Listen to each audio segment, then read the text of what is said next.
Haqqında danışacağımız, danışmalı olduğumuz daha bir məşqçi Ayxan Abbasovdur.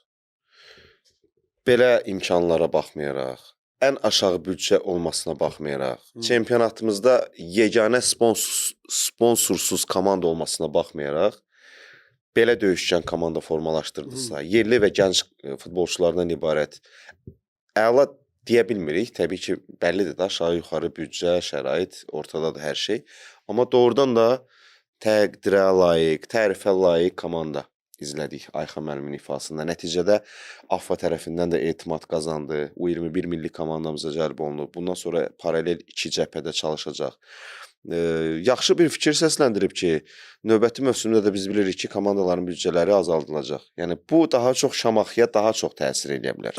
Sponsorsuz komandadır. Bir qədər də qısıtlı türklər demişkən az pul alacaq müəyyən qurumlardan. Və yaxşı bir cümlə işlətdi ki, bizdə bu barədə danışırıq.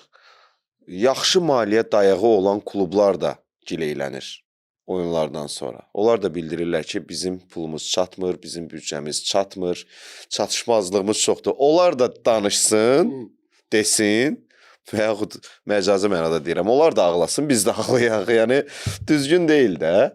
Biz belə bir şəraitlə, doğrudan da Ayxan müəllimə halaldır, eşq olsun. Yəni, belə bir imkanla komandanı ayaq üstə saxlamaq özü bir igidlik, qəhrəmanlıqdır. Özdə 2 dənə frontda, həm millidə, 21-də, həm də əsas komandada. Yəni, bu adam həm ora çatdırır, həm bura çatdırır. Yəni, böyük bir yükün altına girib və rəhbərlik də doğrudan inanıb ona həmin bu işi klubda da və federasiyada bu işi buna həvalə ediblərsə, həm 21 yığması, hansı ki, bizim olimpisk yığmamızda, yəni 21-dən o tərəfə ucu milli komanda da başa düşdün. Yəni, o böyük bir yükü buna tapşırıblarsa bu adama, deməli bilirlər, bunun işinə bələddirlər, bunun işinə nə cür yanaşmasına bələddirlər ki, bu 2 dənə yükü tapşırıblar bu məşqçinin yəni, öhdəsinə. Və bu da bunun öhdəsindən nə dərəcədə istədiyi kimi gəlir və yaxud da hansı ki, daha da yaxşısını eləmək istəyir, hələ əli qolu biraz qısadır, tam düzəldə bilmir. Yəni, o da indi inşallah gələcəkdə Şamaxı komandasının rəhbəri yəqin ki, daha yaxşı şəraiti yaradacaqlar onun üçün və onun yəni işinə mənim şübhəm yoxdur. Çünki özümlə də arada görürsən telefonla danışırıq və yaxud da mən məsələn biz bilmədiyim şey olanda birdən görürsən o hansı ki ona aid olan sualım olanda birdən görürsən sual verirəm, sual soruşuram. Yəni doğrudan da adamın yəni iş prinsipi, işə yanaşması, məşqçiliyinə yəni mənim şübhəm yoxdur. Doğrudan da çox yaxşı mütəxəssisdir. Özdə onlar fikir versən hamısı elə bil eyni pokoleniyadır. Var Rəşad Sadıqov da eyni pokoleniyadır. Samir Abbasov. Samir Abbasov biraz yaşda böyükdür. 79-dur yoxsa 80 təvəllüddür Rəşad. Amma oynayıblar da, yəni eyni nəsil sayılır aşağı yuxarı. Elmar Baxşıyev. Avtandil Hacıyev, hansı ki indi Qarabağda koordinator uşaq futbolunda işləyir. Azər Bağırovun özü. Azər Bağırovun özü. Yəni indi elə bil həmin o pokoleniyanın məşqçiliyi şeyi gəlir. Bilmirəm fikir vermirsən yox. Hamısı da özdə öz ayrı-ayrılığında hərəsinin özünün öz futbol üslubu var, öz futbol fəlsəfəsi var və çempionata doğrudan da yəni lap köhnə yaşlı məşqçilər hansılar ki, qabaqlar var idi, 10 il, 15 il, 20 il bundan qabaq. İndi elə bil onları əvəz edən həmin bu 80-ları məsələn 80, 81, 82-ci illər və bu illər bu məşqçilər indi onların pokoleniyasıdır, yəni cavanlaşma gedir. Və doğrudan da cavanlaşma sevindirir bizi təbii ki. Biz də yəni əslində ağız dolusu olmasa da öz məşqçilərimizin işindən rahatlıqla danışa bilərik onların yəni bunu da çox vacib bir nüansı mütləq və mütləq vurğulamalıyıq. Müasir futbolun tələbləri nə qədər çoxdursa, burada akademiya, burada aşağı yaş qrupları üzrə komandaların potensialı, gələcək perspektivləri. Çünki hamısı zəncirvarı bir-birinə bağlı olmalıdır. Sənin infrastrukturun o qədər ideal olmalıdır ki, o A komandasının baş məşqçisi də çox əziyyət çəkməsin. Amma bizdə olan məhdud imkanlara görə məşqçilərimiz bu uğurları göstərirlərsə, əhsən. Söhbət elə sənin sözünə qüvvət. Hansı ki, bax, mən İspaniyada olanda soruşuram, görürəm 11 yaşlılar məşq edir.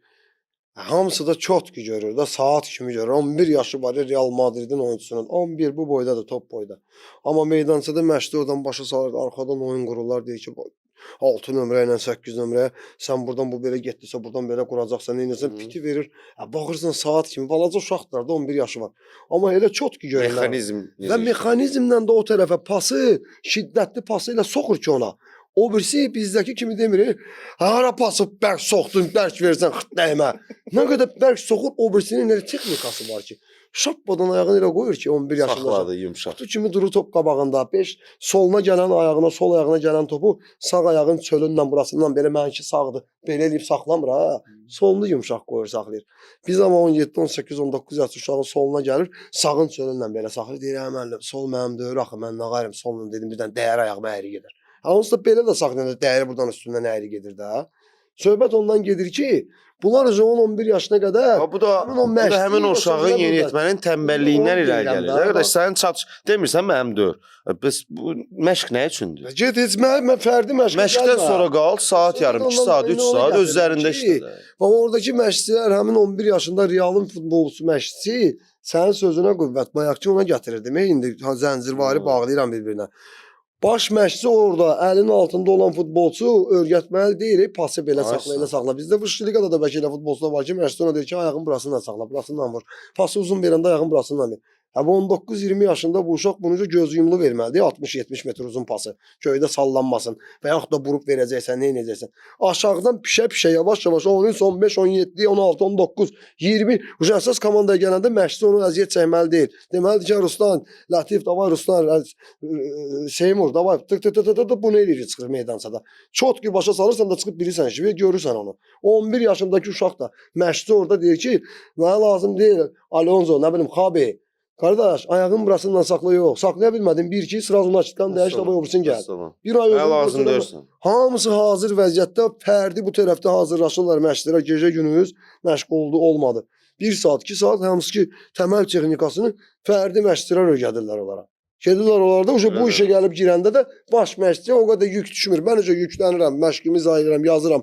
Sadəcə mən sənə tapşırığı verirəm ki, sənin oyunda, məşqdə rolun bundan ibarət. O rolu mükəmməl şəkildə icra elə. Mənim istədiyimi mənə ver, vəssalam. Mən sənə öyrədəsi deyiləm. İşlərimiz hamısı aşağıdan düzələ-düzələ, işləyə-işləyə, beləsinə çot ki, saat kimi gələsi olsa, bu liqada, Premier liqada çıxış edən baş məşqçilərimiz istəyir, Azərbaycanlı istəyir, xarici fərq etməz. Çıxıb öz məşqindən həzz alacaq, qardaş. Öz məşqindən, verdiyi taktiki baxımdan uşaqlar hamısı çot ki, saat kimi eləyəndə bu da deyəcək ki, oy, mənim komandama bax, hər şeyi çot ki. Bizdə kasatlar çoxdur. Ona görə özlərində çalışmalıdır.